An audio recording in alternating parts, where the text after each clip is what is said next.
There's a coffee can on my workbench with about 60 cents of rust flakes in the bottom of it. Next to it sits an axe head, 3.5 pounds of pitted steel, the edge chewed so deep in places you could lose a fingernail in it. $2. That's what I paid for it. Sitting in a cardboard box at a yard sale outside of town, next to a stack of swollen hymnals and a box fan that didn't turn anymore. Nobody else even picked it up. My name's Hollis Ward. I'm 63 years old, and I've lived my whole life in the Missouri Ozarks. I've hung handles on old iron for 22 years now, out of a pole barn behind my house, and I still stop every time I see a head like this one, good steel, left to rot because the handle broke and somebody decided that was the end of the story. It isn't the end of the story.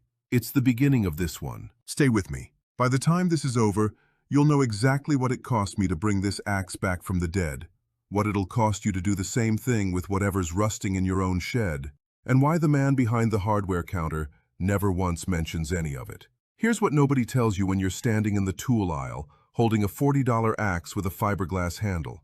The handle is bonded into that head with epoxy, not fitted, bonded. When it cracks, and fiberglass cracks, usually within a few seasons of real use, you don't repair it. You throw the whole thing away and buy another one.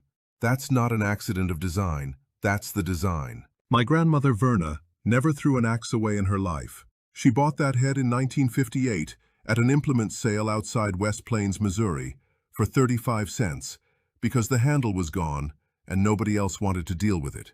She hung it that same week and split her own stove wood with it for the next 30 years. The head I found for $2 had the same story written all over it. Good forged steel, abandoned over something that takes an afternoon to fix. The reason that steel outlasts anything you'll find on a shelf today isn't sentiment. It's metallurgy.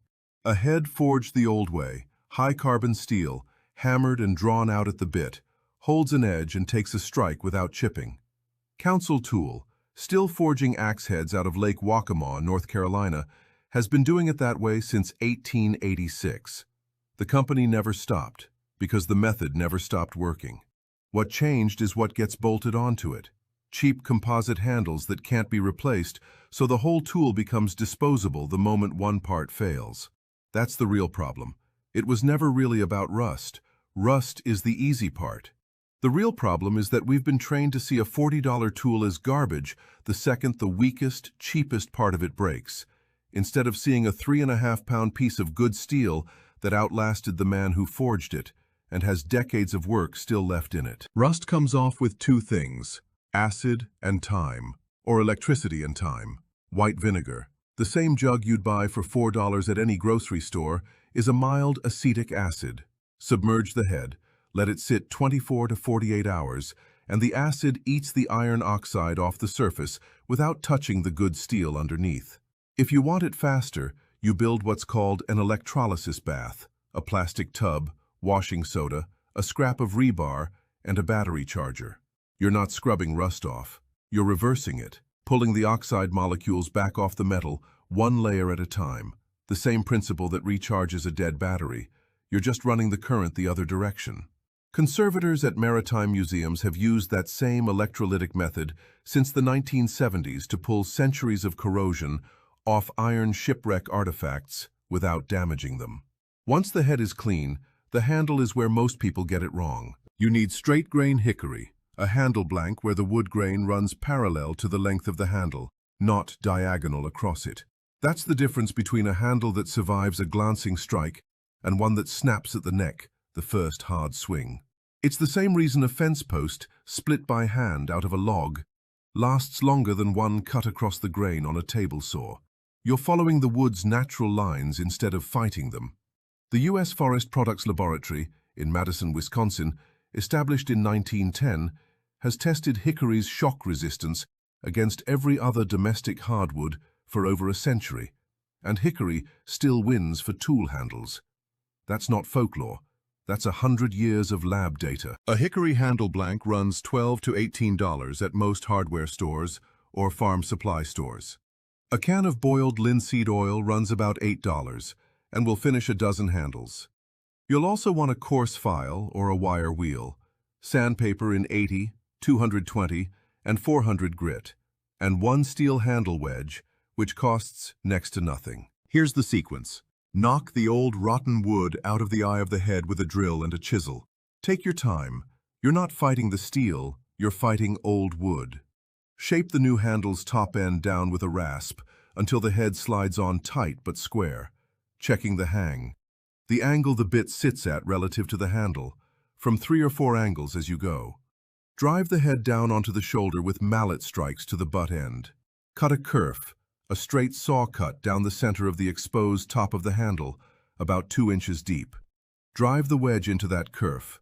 The wood swells outward into the sides of the eye and locks tight, the exact same principle that keeps a wooden barrel stave watertight when it swells with moisture. Wood expanding against a rigid boundary until there's no gap left for anything to move. Sand the handle from 80 grit up to 400. Wipe on boiled linseed oil. Let it sit 15 minutes. Wipe off the excess and repeat that 3 or 4 times over a few days. The oil polymerizes into the wood fiber and seals it against moisture. The mistakes that ruin this job happen fast.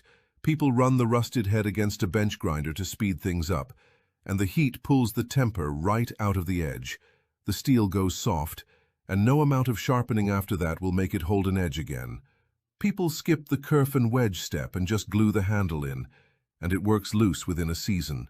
People buy a handle blank with the grain running diagonally because it was the only one on the rack, and it snaps the first time they miss the log and hit the ground. Here's who profits from you not knowing any of this.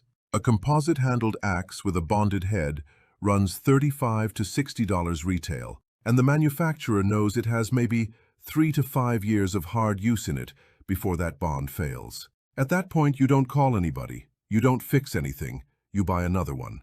That's not a repair industry. There isn't one, by design. Estwing and a handful of others still sell replacement handles for their own tools, but most of what's sold in a big box store today was never meant to be fixed. It was meant to be replaced. Keep it up after this, and it owes you nothing but time. Once a season, wipe the handle down with linseed oil again. Check the wedge. If the head has any wobble at all, drive it deeper, or add a second small wedge across the grain. Wipe the head itself with a light coat of any oil before you put it away for winter, so it doesn't start the whole rust cycle over again.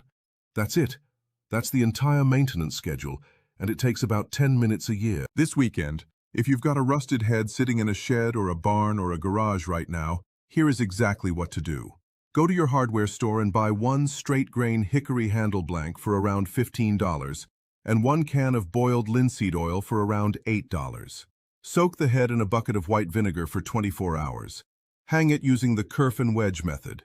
Total cost, including the $2 I paid for the head itself, about $25 in 1 afternoon. What you'll have is a tool that will outlast anything currently sitting on a store shelf, because it already has, once. If you've got something like this rusting away where you keep your tools, tell me what it is in the comments. I want to see what you're sitting on and not using. Next week, I'll show you what my grandfather did with a cast iron skillet he pulled out of the bottom of a burn barrel, cracked seasoning and all. It's simpler than you'd think, and it works better than anything you'll find on a shelf today. A tool doesn't die because it rusts. It dies because you believe it should.